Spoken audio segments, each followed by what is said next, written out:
بسم اللہ الرحمن الرحیم۔ السلام علیکم۔ خزانے کی تلاش میں آپ سب کو خوش آمدید۔ چلتے ہیں آج کی نئی قسط کی طرف، لیکن سب سے پہلے سمجھداروں کے لیے ایک اشارہ اور ایک یاد دہانی۔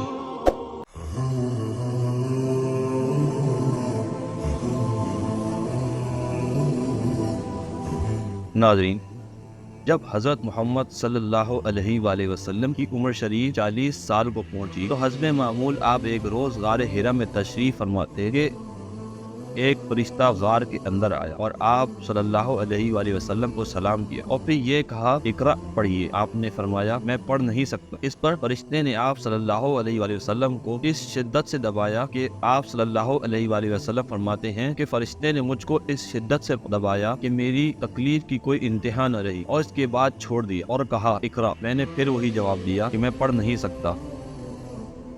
ناظرین، بعض علماء کا اس بارے میں خیال ہے کہ اگر کوئی شخص کسی کو کچھ بولنے کے لیے بولے تو اس کے لیے پڑھنا ضروری نہیں، یعنی کسی شخص کے منہ سے کوئی الفاظ نکلنے اور اس کو ہو بہو بولنے کے لیے پڑھنا ضروری نہیں، لیکن اس کی جگہ اگر کوئی لکھی ہوئی عبارت کسی ایسے شخص کو دی جائے جو پڑھ نہیں سکا تو اس کے لیے اس کو پڑھنا تھوڑا مشکل ہوگا کیونکہ وہ پڑھنا نہیں جانتا۔ اسی لیے بعض علماء کے نزدیک یہ گمان پایا جاتا ہے، جیسا کہ بعض روایات میں بھی ہے، کہ جبرائیل علیہ السلام ایک حریری صحیفہ لے کر آئے جو جواہرات سے مرصع تھا۔ وہ صحیفہ حضرت محمد صلی اللہ علیہ وآلہ وسلم کے ہاتھ میں دیا اور کہا کہ اقرأ، یعنی اس صحیفے کو پڑھیے۔ آپ صلی اللہ علیہ وآلہ وسلم نے فرمایا میں پڑھ نہیں سکتا۔ اور بعض مفسرین کا یہ بھی قول ہے کہ سورہ بقرہ کی پہلی 2 آیات میں اسی کتاب کی طرف اشارہ ہے جس کو جبرائیل امین لے کر آئے تھے، اور اگر جبرائیل امین کوئی تحریر لے کر نہیں آئے تھے تو اقرا سے کسی لکھی ہوئی تحریر کا پڑھنا مطلوب نہ تھا، بلکہ محض زبان سے قرات اور تلفظ مطلوب تھا۔ تو اس صورت میں حضور صلی اللہ علیہ وآلہ وسلم کا یہ کہنا کہ میں پڑھا ہوا نہیں ہوں، یہ اس وجہ سے بھی ہو سکتا ہے کہ وہی کلام اللہ ہے اور وہی کے الفاظ کا نور اور ان کے وزن کی وجہ سے قلب پر ایسا اثر پڑ رہا ہو جس کی وجہ سے آپ صلی اللہ علیہ وآلہ وسلم نے یہ کہا ہو کہ میں پڑھ نہیں سکتا۔ واللہ اعلم بالصواب۔ ناظرین، حقیقت کیا ہے یہ تو صرف اللہ تعالیٰ ہی جانتے ہیں۔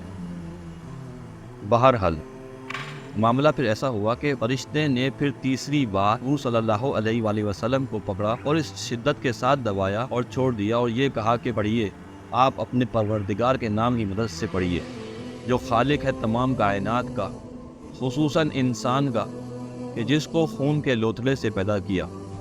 آپ پڑھیے کہ آپ کا رب بہت ہی کریم ہے، اس نے قلم سے علم سکھلایا اور انسان کو وہ ہر چیز بتلائی جن کو وہ نہیں جانتا تھا۔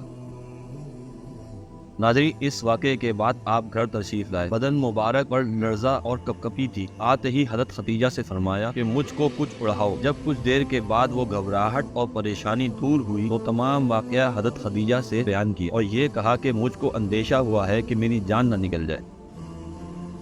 چونکہ وحی اور فرشتے کے انوار و تجلیات کا حضور صلی اللہ علیہ وآلہ وسلم کی بشریت پر دفعتاً نزول اور وارد ہوا، اس لیے وحی کی عظمت اور جلال سے آپ کو یہ خیال ہوا کہ اگر وحی کی یہی شدت رہی تو عجب نہیں کہ میری بشریت وحی کے اس ثقل اور بوجھ کو نہ برداشت کر سکے یا بار نبوت سے مغلوب ہو کر فنا ہو جائے۔